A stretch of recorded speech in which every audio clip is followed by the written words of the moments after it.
Fishing and boating has been a natural family thing for myself and the Broussard clan that I grew up with. You know, my dad would make pirogues and mud boats. So I kind of came natural to boating and fishing.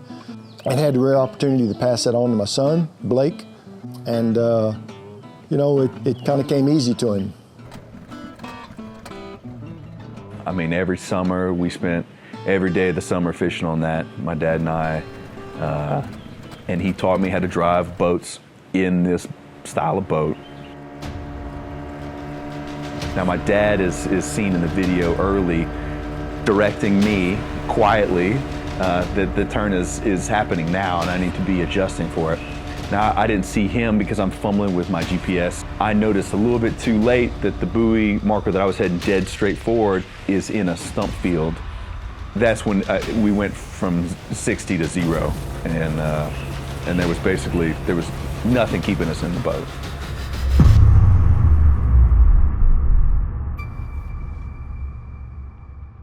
So I had to find my dad, right? I knew he was close. I felt him almost the whole way out of the boat. But I turned over my right shoulder and he was there. Within 5 seconds, both of our jackets had deployed. And they were automatic style. And panic went through my mind, right? I'm embarrassed, I'm ashamed, I can't believe this happened. I don't know how hurt my dad is. I don't know how hurt I am. When I came up, of course, I immediately started looking for Blake and found him. You know, he was about 10 yards away from me, and then looked for the boat and was surprised to see the boat's motor was still running and that the boat was still moving. And that was when the revelation went off for me that this was a much worse situation than we just got blown out of the boat.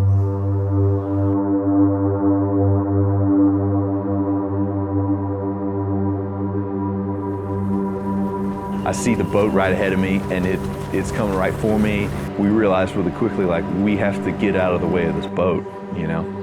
And it's not easy to figure out where the boat's gonna go. The kill switch is something that you should never ever actually have to use. But it's there such that when you do need it, it deploys properly. And that means it needs to be connected to your body and not taken for granted. And we normally do that. We normally use kill switches. We always use our PFDs. We had just caught a large fish. That's 5, 6. That day I was distracted, my mind wasn't there, and I was complacent. Luckily, there were a father and son fishing team. And the dad picked us up and transferred us over where we were both in, we were 2 separate boats. And we're looking at it and we're wet and we're cold. And the guy says, you know, what do we do now? That boat holds 60 gallons of fuel. And at that RPM, we were at about 3,000 RPM. It could have probably driven itself in a circle for the next 20 hours.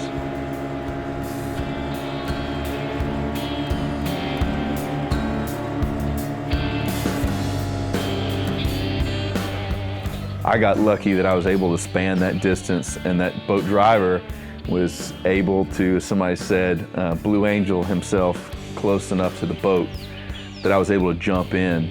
But that was a one of one. I don't know if given the same situation that I could have done that twice.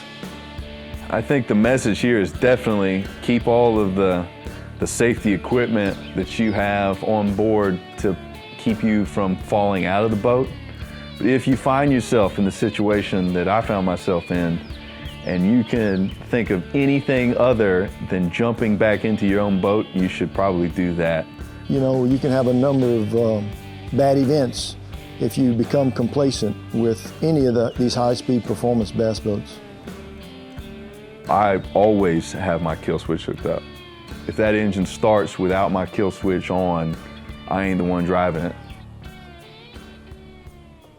You know, it took me a year and a lot of encouragement from a lot of people to post that video because I was I was fearful of the negative feedback that I would get. I was fearful that I would be seen as a renegade, or this guy on the water who doesn't know what he's doing and doesn't care. And I just hope that maybe there's that one guy that reminds his young son to put that life jacket on or put that kill switch on because of this, and he can visually show his son or his friend or even himself that this could happen to anybody.